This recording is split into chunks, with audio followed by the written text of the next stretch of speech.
It was the quiet kind of 2 a.m., the kind where even the refrigerator hum sounds like a confession. I didn't wake to the sound of footsteps. I woke Tobson's. The drawer beside my bed slightly ajar, the faint shift of air in my room and her shadow slipping out the door. By morning, $15,000 was gone, not withdrawn in cash. No, she was more performative than that. A first-class flight to Tokyo, a luxury hotel in Shinjuku, and surprise designer gifts for our cousin, her partner in theft. A week later, she returned, tan from neon nights and warm sake. Dad, with that practiced patriarchal certainty, dismissed my words before they could even leave my mouth. Stop pretending. She would never touch your money. I just smiled because the card she used wasn't mine. It was his. When we were kids, she was the one who dared me to climb trees higher than sense allowed. The one who whispered to me under blankets during thunderstorms. My sister was my first co-conspirator, but somewhere between adolescence and adulthood, her ambition turned carnivorous. She learned that people were just vending machines. Press the right buttons and something would drop. I didn't realize I was just another slot in her collection until the signs started stacking. The missing sweater she borrowed. The story she told about lending my camera to a friend who mysteriously vanished. The rent money she'd give back next week. I let those things slide. This was different. My phone buzzed at 3:14 a.m. while she was asleep down the hall. Card ending 2934, their 8420 purchase at ANA Airlines.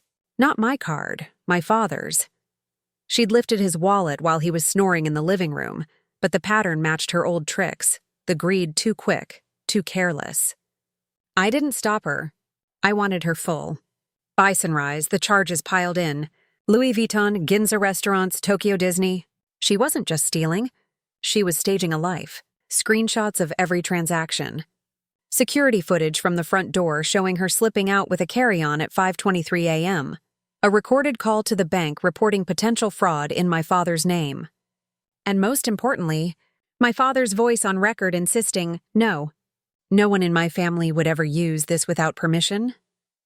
That sentence would matter later. Not to expose her in front of strangers, to expose her in front of him because her real shield wasn't cunning. It was his belief in her innocence. All I had to do was fracture that. Step 1, let her return. Step 2, let Dad defend her. Step 3, show him what he refused to see. She waltzed in like a celebrity entering her own premiere. Luggage glossy from airport carousels, bags dangling from manicured hands. She hugged Dad first, the same way she always did when she needed him. I waited. The next morning, I set my phone on the kitchen counter, screen unlocked. Transaction screenshots glared back at whoever looked down. She did first. Her pupils shrank. "What's this?" Dad asked, peering over. "Fraud," I said calmly. "On your card." His face hardened. Not at her, but at me. Stop, she would never. I didn't argue. I just pressed play on the security footage, her face at 5:23 a.m. dragging her carry-on down the driveway. The way her hand clutched his wallet, the glint of his own credit card between her fingers.